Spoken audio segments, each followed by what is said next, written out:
The Australian Grand Prix. Did you know some facts and records?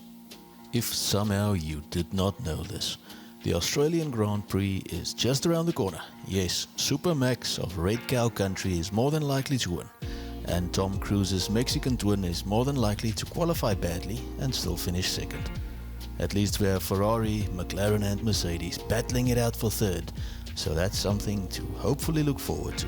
Let's have a look at the Aussie GP records, interesting facts, etc. all in one little video. Did you know the Australian Grand Prix has been run 86 times at 23 different venues? The Australian Grand Prix only became part of the F1 World Championship in 1985 though, with previous races being part of the Tasman Series or the Australian Drivers' Championship, back when it was not uncommon to have a Formula 1 series run in a national capacity. A South African F1 series, for example, that featured drivers from the then Rhodesia actually happened. Google John Love F1 if you think I'm talking out my bum. That's a, well, bum load of venues though for the Australian GP, and currently the race is held at Albert Park in Melbourne, and the Australian Grand Prix is under contract with Formula 1 at least until the year 2035. The race has been run since 1985 in the official Formula 1 Championship, with a few exceptions though, notably the 2-year break because possibly a Chinese guy ate a bat, or a lab leaked a virus, or whatever conspiracy theory floats your goat. Since 1996, the race has been held in Melbourne. Before that, it was held in Adelaide, the scene of the very close call to then still future World Double Drivers' Championship Mika Hakkinen in 1995.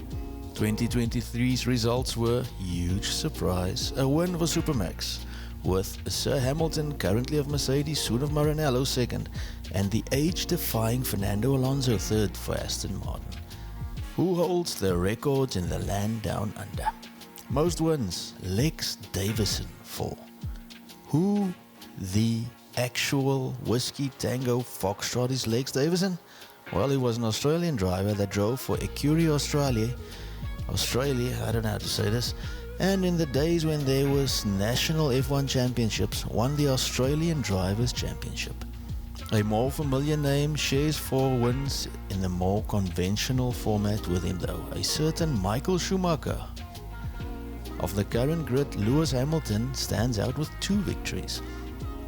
Most successful constructor in the land of snakes and saltwater crocodiles is Ferrari with 13 wins, McLaren 12, and then way back Williams 6, Mercedes 4, and surprisingly Red Bull only 2.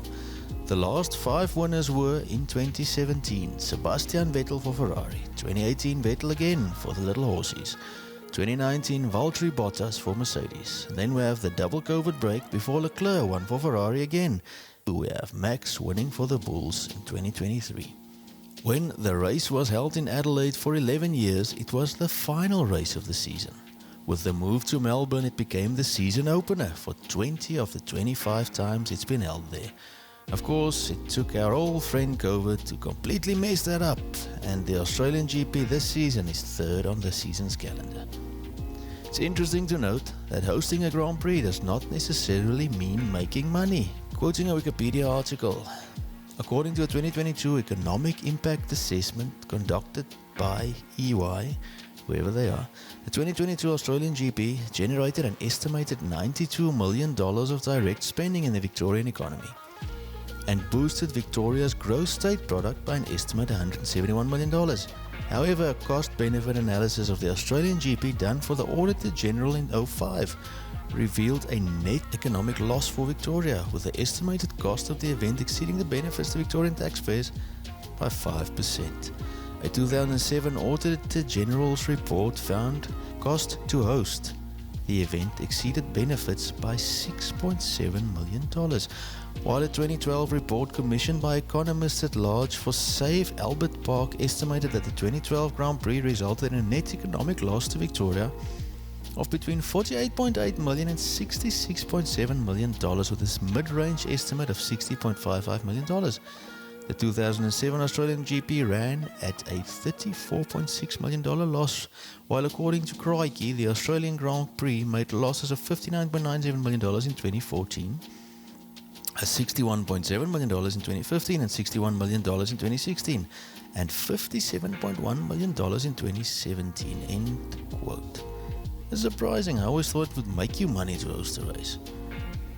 Attendance figures, well, these are hotly debated, with the 1995 attendance on race day reported to be 210,000 and the 2023 race day attendance reported at 131,124.